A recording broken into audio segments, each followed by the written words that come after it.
Good evening, everybody. Welcome to tonight's Settle in Canada live stream. And my name is Ian Shepherd, and I'm the owner of Right Start Newcomer Services. So this show is for any newcomer who's thinking about starting a business, anybody who's interested in entrepreneurship. I think we'll get a lot from tonight's session. But before we begin, I'd like to acknowledge that Right Start Newcomer Services conducts business in Chibuktuk, which is how you say Halifax in the Mi'kmaq language. This city is part of the ancestral unceded territory of the Mi'kmaq people. That means that when settlers came, the indigenous people did not surrender their territory and instead signed treaties with Europeans. As a business, we're committed to upholding these treaties as we continue to build relationships between settlers, newcomers, and Mi'kmaq people. Okay, great. So we have an awesome show. We have a very special guest tonight. So our guest tonight is Adegoke Fadare, and he's a business and life strategist based here in Halifax, Nova Scotia. So he is very passionate about helping businesses and people succeed. He gets to be many things to different organizations. As a trainer, he helps companies messaging, both internal and external messages. As a coach, he helps people figure out their what, their how, their why, and their where. As a brand manager, he helps people to create their brand identity, brand awareness, and brand positioning, also known as brand marketing. Simply put, he is a business strategist. And currently, he's the owner of the Total You Communications. So we're going to bring Adegoke on right now. So let's add him to the stream. Hello, sir. How are you doing tonight? Wow. Good evening. Good evening, Ian Shepherd. Thank you for having me. Thank you. Thank you so much. This is an amazing platform. What you're doing to help businesses like mine and many others succeed is incredible. And we just want you to know that we do truly appreciate you. Well, thank you for saying that. So yeah, I guess we've known each other for a while, maybe a couple of years. I met you at Isan's when you were a client and I was still working there. So maybe you can tell our viewers a little bit more about your background. You know, when did you arrive in Canada? How's it been going? That type of thing. Wow. Well, I met you when I was trying to get information regarding owning my own home in Canada during that period. And one of the things I'm always a big believer of is knowledge. I think that anything that you're attempting to do in life, somebody else has done it before. So it's always better to seek knowledge. So one of the things I tried to do, I landed on June the 12th, actually just 2 years, a few days, 2 years and a few days. I landed, and the first thing I hooked up with was iSense, and that's where I had the opportunity to meet this amazing, incredible individual. And it's really been a great roller coaster. For us, we used to initially say that the reason why we wanted to come to Canada was because we felt that the land was better for our kids. My wife and I had a flourishing business in Nigeria. I still do, even though I've relinquished the day-to-day running of it and all of that. But still do what I know how to do, give some oversight and some guidance here and there. And so it's been an incredible journey. 2 years. I know some individuals always say, "Are you sure it's 2 years and not 20 years?"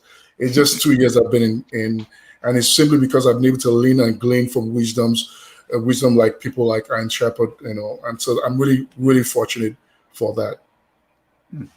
You mentioned buying a house in Canada. You actually wrote a book recently about buying a house, didn't you?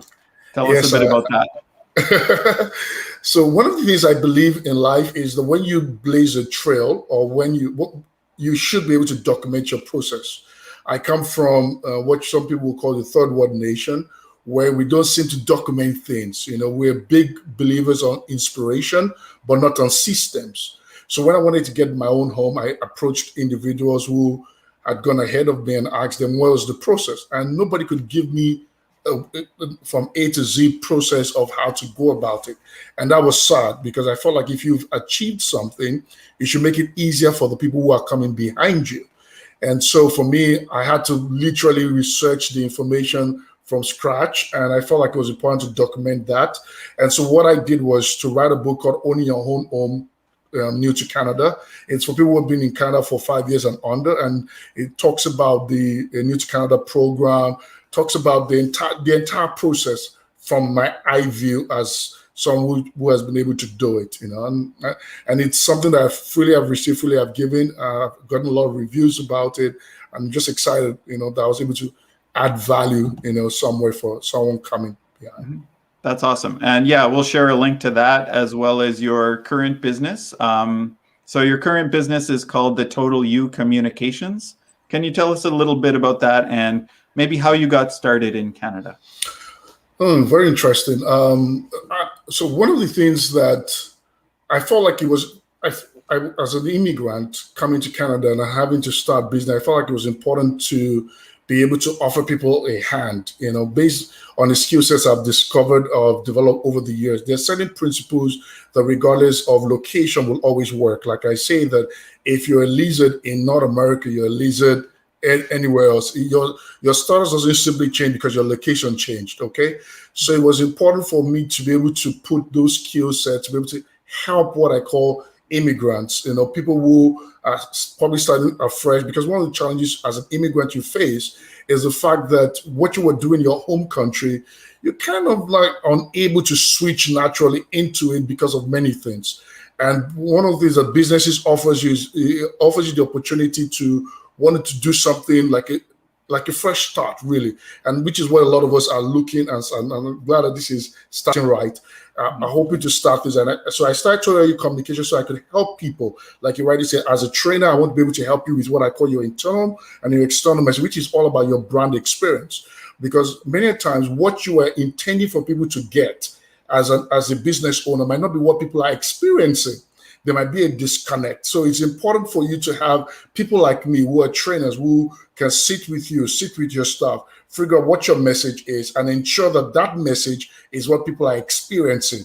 Because sometimes you have an idea, but that's not necessarily the idea that people are getting about your business. So as a trainer, I felt like it was important to be able to work with immigrants, people who are starting out, people who have even started out, to be able to help with their messaging.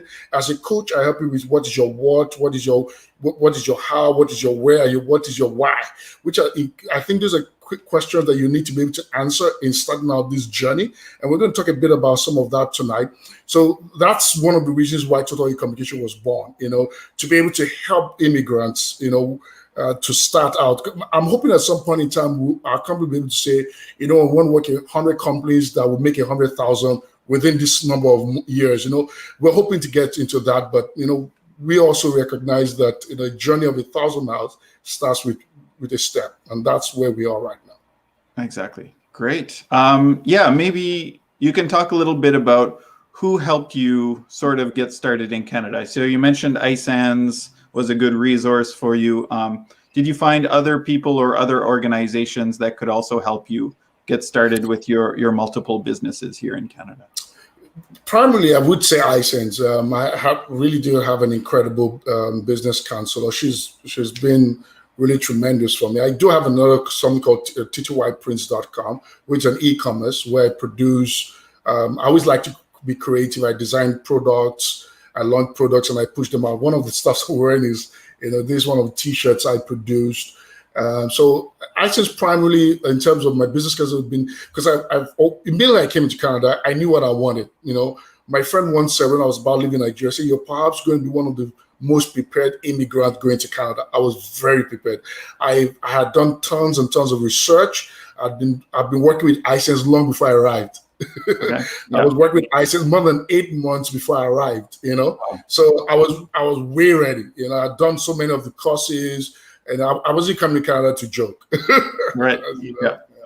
So did you research starting a business long before you arrived in Canada? Long before. I had different options. I thought of franchise. I looked at various franchise because one of the things about relocating is the fact of what you call the unknown. I was coming to a country that was literally big. I think it's probably the second biggest in terms of landmass outside Russia. And I didn't want to get lost. I didn't want to be lost in the crowd. Didn't want to be lost, in the midst of all of that. So for me, it was important to seek knowledge. Like one of the things I keep telling people, entrepreneurs, is seek knowledge. Go after knowledge. And so for me, it was important. And so because of that fear or anxiety, it drove me to knowledge. So I researched things like franchise I could buy. So I was willing and ready to buy some franchise just in case. Had different options, But one of the things I've always believed in is to always build from something from scratch. I always say there's only a grave digger that starts from the top. And I felt like rather than trying to build, buy into a brand, why don't I build mine? And so that's why I decided to do it at the end of the day. But I did do a lot of research. Yeah, great. Okay, so I think now we'll get into your presentation. So you have some slides prepared for us, and you're going to talk a little bit about business, a little bit about motivating our viewers here. So let's get that ready to go, and I'll sort of step back and let you take over for now. Thank you again. I want to just say thank you for this opportunity. I don't know where you're listening to me from, but my hope and my desire is that I'll be able to bring about what I call a mind shift. Okay, so I'm going to share my screen now, and okay. So tonight, my goal is to create a mind shift. And the reason why it's important to create a mind shift is I believe that every time we come together, we're as business owners, entrepreneurs, as even employees who have prospects, who have desires, who have goals, that it's important for us to be able to come together and be able to have a shift. Now, I always say that you can never be richer than the richness of your thinking. So thinking is important. I would say tonight that with your memories, you connect with your past, but with your imagination, you connect with your future. And our ability to be able to interrelate like we are tonight gives us opportunities to shift. That simply put, it gives us the ability to be able to achieve the goals that we want to achieve. Okay. I'm going to start with a quote. I like starting out with a quote. Life is not a dress rehearsal, but the main event. I'm going to say that again. Life is not a dress rehearsal, but is the main event. I don't know if you've ever been involved with any kind of production, whether a stage play or you've had the opportunity to watch the making of your favorite movie. One of the things you'll discover is that there's always a director, and at some point in time would tell the actors or the actresses, cut, take it again. And the truth of the matter is, many times we live life assuming that life is a dress rehearsal. Simply put, that we have the opportunity to take a second chance at life. I want you to understand this because the bedrock of all the things I'm going to be saying this evening rests on you being able to understand this foundation, that this is the main event. I want you to understand that you need to take life seriously. You need to take your desires, your goals, your aspirations, that dream, that you need to take it seriously and realize that this is the only opportunity that you will have to go at it. That means you are not going to have a replay or a playback. Nobody is going to say, cut. This is the real event. And let's go into my subject tonight. Based on the quote I gave you, there are a couple of implications that you can see or you can take out from that quote. One of it is that you only have a lifetime to make your dreams happen. And I like to emphasize this because there are many individuals who have dreams, who have businesses they are hoping to start, who have plans, but they have not done anything about those dreams. They haven't done anything about those plans. They've written the business proposals. They've talked and they've discussed about it with their spouse, their partners, their better halves, their friends, their colleagues, but they haven't done anything. I'm hoping that tonight that you're going to have a mind shift where you're going to move from just talking about your dreams, but moving from your dreams into reality. I'm hoping that there's something about the conversation we're going to have, or that we've already started having tonight, that will do something for you, that will actually make you get up from your seat to do something about that which you have always desired. The other implication it means is that you cannot afford to sit on your dreams or goals anymore. The truth is, there are many people who are sitting on their goals because of life's challenges, because of an obstacle or something that they fear, a mistake, an excuse. I do understand that those mistakes, those excuses are valid. But because the excuses or the mistakes or that which you fear is valid does not mean that it should invalidate your dreams. That's important. I want you to understand tonight that you do not have all the time in the world. So that business that you have set for a long time that you're going to start that you haven't started, I want you to understand that from tonight you can do something about it. It's important for us to learn to maximize the opportunities around us, and they're in large abundance. I want you to know that from tonight that you will be able to do something. So if there's somebody who is listening to me, I want you to either put in the chat or send a message and say, I'm going to do something about that dream. I don't know what the dream is, but tonight you have to decide to do something about it. I'm going to be talking about the lessons I've learned so far in business. I've always been passionate about business. Maybe I should just talk a bit about, I remember when I was in university, and I was always a fan of wearing good shirts. I had a friend of mine who started a business. He was a tailor. I wasn't even thinking about a business at that point in time. And in his own business, he was always making shirts, and he used to make shirts for me. And every time I wear those shirts, people would be admiring me and they say, wow, those shirts are nice. Who made the shirts for you? I realized at that point in time that there was a market. There was a market for what I was wearing. So what I did was I went straight to meet the tailor, and I had a partnership with him that, you know what, I will help you advertise your shirts. And in advertising your shirts, I will get certain commissions or certain amount of money back. And that was business. So there are always opportunities that exist. Sometimes those opportunities do not have to be highfalutin ideas. They can be as simple as what I just described. But in order for you to be able to maximize those opportunities, you must be willing to have an open mind. So tonight, I'm going to talk about 4 major lessons I've learned in business. And I'm hoping that those lessons will be able to help you in what you're either planning to do, what you're presently doing, and what you're hoping to do in no distant future. So the first one is the mindset. Somebody say mindset. Mindset, herein lies the success or the failure of an entrepreneur. Mindset is everything. Our disposition in life is based on the position of how we see things. There's a quote that I like to say, which is that your attitude in life affects your altitude. That simply means that your ability to rise, your ability for your business to become prominent, to become successful, or to rise to the top, to be one of the top businesses, is determined by the attitude that you display. So your altitude is affected by your attitude. And what affects your attitude in life is the way you position things, the way you see things. And the way we see things is affected by our mentality, our mindset. So the way we see this is important in order for us to be able to have successful business and enterprise. So that's why tonight I want us to first of all zero in on the mindset. One of the things I discovered is that before people buy into you, before people buy what you're offering, people always first of all have to buy into you. For example, we have many barbers, many beauty salons, we have many pizza places, but you do not patronize everyone. Why?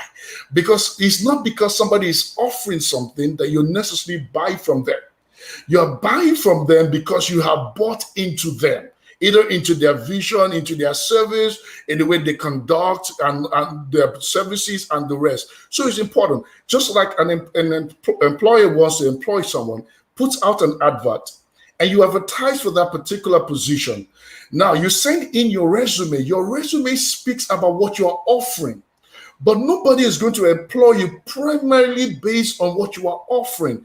They will still want to have a meet with you. Why? Because they want to figure out whether you are a fit. So it's important for us to recognize that people will first of all have to buy into us first. And in order for people to buy into us, our disposition, that means the way we package our business, our dealings, our interactions, our messaging has an effect on the success of our business. Now, there's a difference for those who are in it. There's a difference between the mentality of an employee and the mentality of an entrepreneur. They are two different mentalities. I'm going to talk about them briefly. As an employee, you are more concerned about getting paid. Your excitement comes in the hours that you have spent on the job. It's not in regarding the solutions that you are providing. It's more in terms of the hours that you have spent. Your motivation is money. All you see is part of the picture. So an employee is not concerned about the whole big picture. It's not concerned about how much money comes into the company. All the employee is concerned about is I've spent 7 hours, and this is what is for me. An employee is excited and looking forward to Friday. I once worked in a company, an organization where on Thursday they are celebrating Happy Friday Eve. You know, it was shocking. But as an employee, you were excited because Friday is coming. But the mentality of an entrepreneur is entirely different. And it's important for us to explore what this mentality is so that we can be able to know what it would take for you to succeed in that business, in that endeavor that you are about to embark on, or that you're presently embarking in or might be struggling with. So the mindset of an entrepreneur. One, the first thing is that an entrepreneur sees the whole picture. An entrepreneur is not seeing the next deal to close. It's not just about the next job, next contract. You are seeing the bigger picture. And part of the bigger picture would be reflected when we talk about thinking it through, when we're talking about your what, your where, your why, and your how. It's important as an entrepreneur to see the whole picture. Don't just see the next paycheck. Don't just see the next customer. Don't just see the next deal to close. You must be able to see the whole picture. Your inability to see the whole picture is going to truncate your expression. It's going to truncate the success of your organization. As an entrepreneur, you're looking forward to the breaking of the day because why? You understand that as the day breaks, it gives you an opportunity to create more value. You're always creating, and I must spend some few seconds on this. As an entrepreneur, you must constantly be creating. It's not just enough for you to create one product or one service. You must constantly create products and services.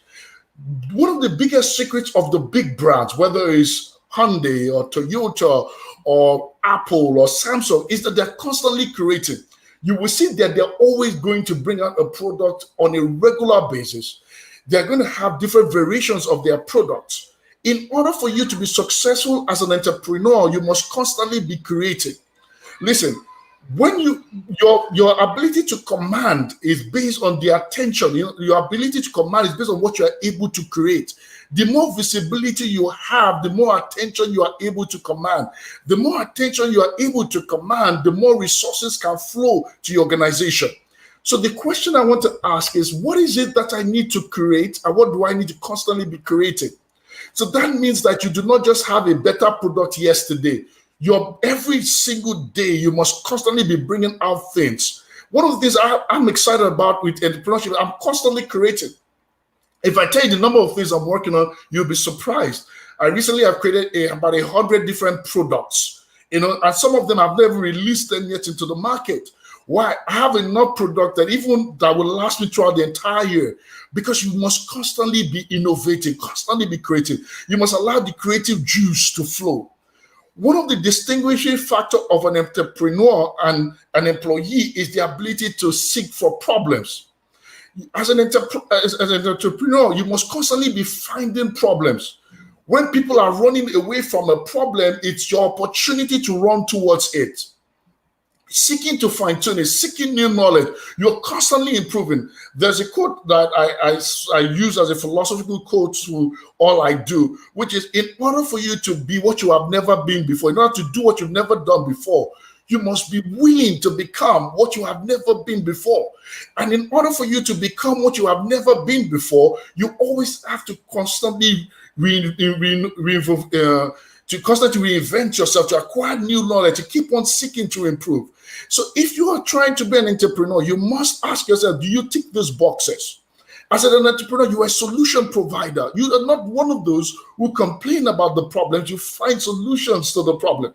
You understand that the solution that you create is where your money is. For an employee, their money is in the hours they spend. For you, it's in the solution you are able to create for the problems that exist.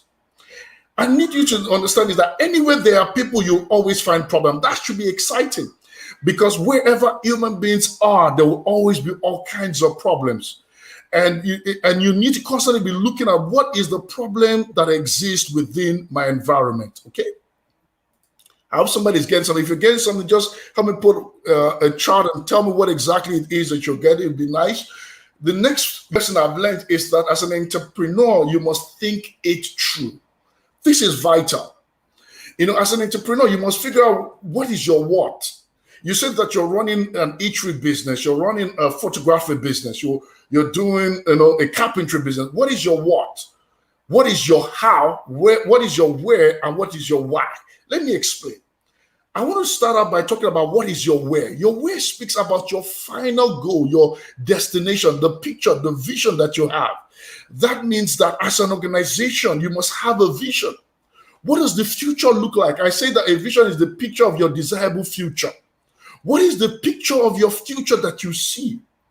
Because it's important to have a vision of the future, because if you do not have a vision of a future, the question now will be, how do you know when you get there? Because if you do not know where you're heading to, you will never know that you have gotten there. So it's important for you to have what your vision is. When you understand what your vision is, the next step will now be, what do I need to do in order to be able to achieve my vision? Listen, there is no person that builds an empire or builds a structure, an edifice, a building like you are probably in today, without first of all building with the end in mind. The end in mind is always important. And that's why you must spend time trying to figure out, what is it that I'm seeing? You must be able to articulate the vision. You must be able to articulate what your desired goal, what your desired result, or what your desired objectives are. And this is the problem, because many times people do things without having an end game in mind.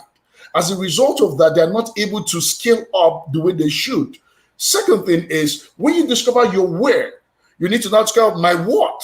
My what is, what are the things that I need to do? My what speaks about the things I need to do. What are the daily activities? So if you're starting, if I'm talking with you, I'm either your coach, I'm sitting down with you, I'm going to be asking you, so what is it that your company does? You must be able to list out what all the various activities your organization does. This, that, and the other. So you must know what your what is. Because if your what does not tally with your where, then we need to rejig it. The next thing is your how. I call your how the bridge between what you do and where your destination is. So the how is the bridge. It speaks about the methodology, the systems, the procedures that you need to put in place. That if you know what your what is, and you're able to create the systems, the procedures, the steps, it will move you from where your what is to where your destination is. But it's not enough to know what your what, your how, or your where. You also need to discover your why. For me, your why is the most important piece of the puzzle. Your why is the motivation, is what gives you the steam, is what gives you the fire, is what gives you the impetus, is what gives you the drive, the goal. Listen, if you do not understand the why of what you're doing, you will be burnt out with time, because entrepreneurship is a journey. Entrepreneurship is not a 100-meter dash. It's not a sprint. It's a marathon. And in order for you to be able to move from A to B or A to Z, as the case might be, you must figure out your why. Why am I in this business? Why am I cooking? Yes, I understand you're cooking, but why? What is the real motive? Because if you're not able to dig down into your why, it will never be able to have the impetus that you need to be able to fulfill the objective of your where. People ask me, why is it that I work as hard as I work? Sometimes I'm in front of my system till 2:30 a.m. in the morning. I know it's bad. Right? I still had a friend talking to me yesterday about it. But what keeps driving me is my why. I understand my why. And because I understand my why, everything else becomes easy. If you're finding your business difficult, it might probably be because you haven't discovered why you're doing it. I'm not saying you're not feeding people. I'm not saying that you are not meeting a need, but why? That question you must be able to answer. Okay. Number 3, this might be a bit controversial for some individuals because they've heard people say, do your passion, go after your passion. I beg to differ. What I would say is, do not just do passion. There are many individuals who have started out businesses and this entrepreneurial journey all on just passion. The thing about passion is that passion does not take you all the way. Passion can only get you started, but it does not take you to your destination. And like I always tell people that nobody pays you for being passionate. You have never employed anybody, or neither have you been employed by anyone simply because you are passionate. Okay? So do not just do business because you have a passion. Some people, or because you have what you call a gift or a skill. Because sometimes you see some people do a business or say, I'm going to cooking. I like using cooking because I like good meal. And because they have a passion to cook, they start out a business. But the problem is you started out a business, but the question I should ask you is, was there a problem that the business was out to solve? Don't start a business or an entrepreneurial journey simply because somebody else started it. You must start it out wanting to solve a problem. You must be able to tie your passion and tie it to a problem that exists in your environment. The key to success is finding problems and tying your passion to it. Do not just do something because you have a passion. Do it because there's a need. Do it because there's a problem that can be solved and you have the right knowledge or information to be able to deliver the solution. The money is not in the passion. The money is in the problems you solve. Nobody pays you for doing a thing, for being passionate. People pay you because you are meeting a need. You're solving a problem. So the question I ask you tonight, my brother, my sister, is what problem is your business actually solving?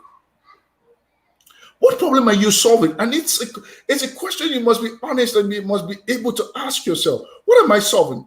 I'm in business doing what exactly? Solving what exactly? I want to put a caveat. In oil exploration, one of the things you discover about oil exploration, whether it's a Shell or Mobil about to do oil exploration, it's not just enough for them to discover oil. They want to discover oil in what they call commercial quantities.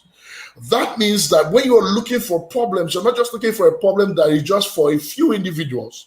You're looking for a problem that is for commercial, that is in commercial quantity, that lots and lots of persons require or need it.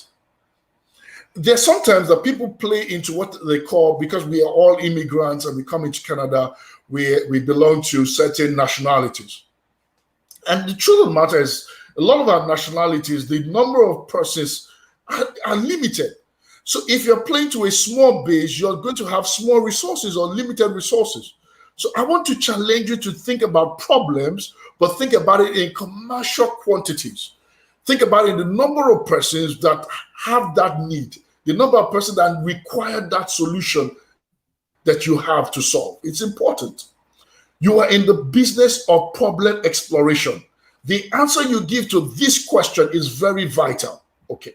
I'm going to jump quickly to what I call the advantages that we have as small businesses. And this is important because as small business, we seem to be, facing the Goliath in the room.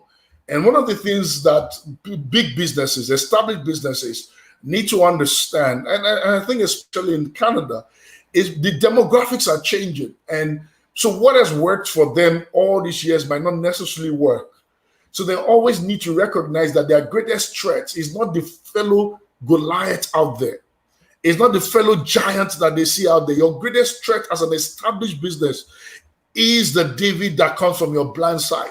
We've seen many companies we know as disruptors. They've come, and who knew about Uber? Black Taxi in London never thought of Uber in their threats analysis. They never assumed that they will ever have a threat from an unknown. And all of a sudden, Uber came from nowhere. We've seen this, we've seen this all around in businesses that have disrupted many things. So it's important for us as businesses to understand that there are certain advantages that we have as small businesses, because you are the David that nobody is seeing. That means that you are an underdog. And when you're an underdog, you have a couple of advantages that you simply enjoy. And I want to talk about 3 of those advantages. And in planning your business, your entrepreneurship, you must put in cognizance these 3 vital indices. I call them the 3 key indices in your business. 1, I call it speed or faster. 2, better. 3, cheaper. These are three key mixes that you must always find and be able to put them together. Listen, no matter the competition that you are in right now, no matter the sector, if you are able to utilize these three advantages, the Goliath in that sector will come down. You'll be able to accomplish much more. I'm never afraid of people who have I will say that the first house on the street does not necessarily mean it's the best house on the street. So never be intimidated that somebody else is doing something already. Don't let that be your intimidation. What I want you to employ is to sit down and figure out, how do I put these three key indices into my business? One, how can I be faster? And one of the things I always tell people is, do not overthink it.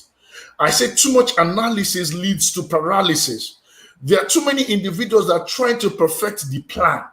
You don't have to perfect the plan as a small business.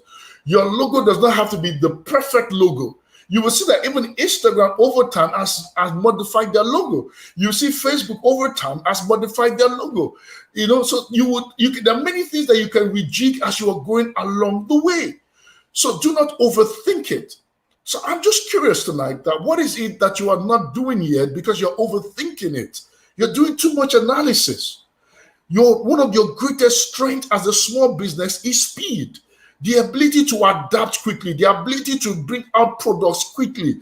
There are no bureaucracies. There are no board of governing councils that you have to meet once a month, that you have to run things through. One of the fastest is speed. You must put that also even when it comes to your customer interaction. That means where it takes a big company 24 hours to respond to a mail, a question, you're doing it less than that time. You're doing it for within 6 hours and 10 hours. That it becomes your reputation. That people say, oh, those guys, they respond like this. Because listen, I say that people must first of all buy into you. And these are some of the things that you need to put in place that will trigger people to begin to buy into you. Second, you must become better. Whatever you're offering, you must be better at it. That means you must be able to, that's why I talked about constantly creating. You must be able to create something and create an improvement the next day if need be. You're not one of those big organizations that they have to wait 6 months, like Apple has to wait another whole year before they bring in the next iPhone or Samsung. You don't have to. You can constantly be recreating. So you must be faster, you must become better. And the key thing, the third one, you must be cheaper. You don't have the overhead costs associated with big businesses. You do not have, there's some individuals that when they think about business, they're thinking about looking for a place to rent. You don't have to look for a big place to rent to start a business. The key thing that you need in any business is customers. Customers. And COVID has somewhat disrupted the world to let us realize that we can get customers. Even restaurants are realizing that they can still be in business without necessarily having a physical store or a physical office to operate from, literally. So it's important for us to begin to think about, how can I become cheaper? How can I become better? And how can I become faster? This I call the trial winning formula. If you can get this employed in your business, it's just a matter of time. I'm not saying that when you do that overnight that everybody will rush to you. No, because like I said, it takes time for people to buy into you. But these steps will begin to aid that process faster. Okay. At this juncture, I would like to pause and hear people's reactions. I'll say thank you. Okay, that was awesome. I'm just going to remove, there we go. So yeah, like Adegoke said, if you have any comments, what did you think about what he was talking about? I wrote down a bunch of my own comments, but if any viewers have something to ask, something to say, what, made sense to you, what really resonated with you, and we would love to hear about that. So yeah, I think you shared some really, really good points, and I agree with everything you said. I couldn't think of one thing that I disagreed with. Mindset, I'm a new entrepreneur myself, so I started my business about a year ago. I started working on it, and I fell victim to some of the things that you said. So I wanted it to be perfect. I wanted the website to be perfect. I wanted the logo to be perfect. And I wasted a lot of time, playing around with the website and doing these little things. And eventually I realized that that wasn't the important thing. The important thing was to get it up, get it out there, and I can always fix it up later, right? So I really liked what you said about that. And then the other things, the mindset, a lot of entrepreneurs are scared and they think small, but having that vision and the goal is really super important. So I tried to make that part of my business, and I have a picture of what I want the business to be. It's not there yet, but maybe over time that's what I'm working towards. So and that's good. Yeah. Like I tell people, it's a journey, and one of the beautiful things about a journey is enjoy the moments leading to it. So that's, if you figured out the bridge, if the bridge is there, that means that if I do these 4 steps, I'm going to get to this destination. You just enjoy it while you go on. I'm enjoying myself. I know sometimes people are always, I don't know, sometimes I think people are probably just thinking, why must you be you that is always doing something, And it's because I realize, like I said, my father is one of my greatest mentors, and he said that he just blinked and he was 20. He blinked, he was 30. He blinked, he was 40. He blinked, he was 70, And I realized that life, you do not have, because I think a lot of us we're allowing time go by, and not because we want time to just go by, It's just because we're scared, or we have, and like I said, those fears are valid, because probably you have attempted it before and you fell face flat, or maybe, so I'm not saying they're not valid, but they're not strong enough to invalidate your dream. Right. Yeah. And, failure is obviously going to be a part of business, anybody's business, right? So you're going to make mistakes, you're going to fail, you're going to learn from those mistakes and hopefully not make them anymore, or, create something through that failure, right? So yeah, I think failing is normal. Failing is fine.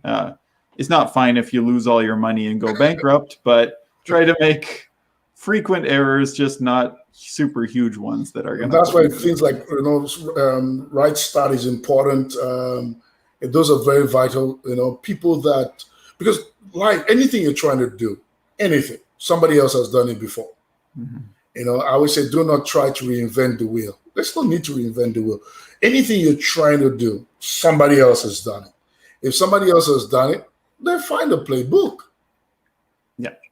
Find a playbook, because life is about principles, observing certain principles, like the law of Newton, first law of Newton says that an object will continue in the present state of rest or uniform motion unless being acted upon by an external force. And and that's the reason why I'm excited about things like, because some individuals have just continued in this state of rest, and nothing will happen unless you start it. Nothing starts until you start. And so it's important that people recognize that, let me start. The worst thing that can happen is I'll learn you new information. Yeah, exactly. Great. So I don't see any questions or comments right now, but they could come up when we put the recording live. So if you have any questions, put it in the comments section on Facebook or YouTube, and we will get to those questions. I'll share them with Adegoke, or I might be able to answer them myself. I'm going to put your website up, so if they want to check out your company website, they can go here. And I'll also put up your name in 1 second, so give you a chance to write that down. And if you want to get in touch with Adegoke, I think you said they can look you up on LinkedIn. Yeah, might be a great guy on LinkedIn. Add him to your network. If you have questions or you want to tell him he did a great job on the presentation, I'm sure he'd be okay with that. I will be. Yeah. Okay. Well, I want to thank you so much for coming on tonight, sharing your experience, sharing your wisdom with our viewers. I think you gave us a lot of really good food for thought, and you're a great person to have in my network, right? Because I can ask you questions. You're sort of a mentor to some of the newcomers here who might be thinking of starting a business themselves. So definitely, I would encourage you as viewers, reach out to him, say hi, add him to your network, and yeah, he's a great business mind to know.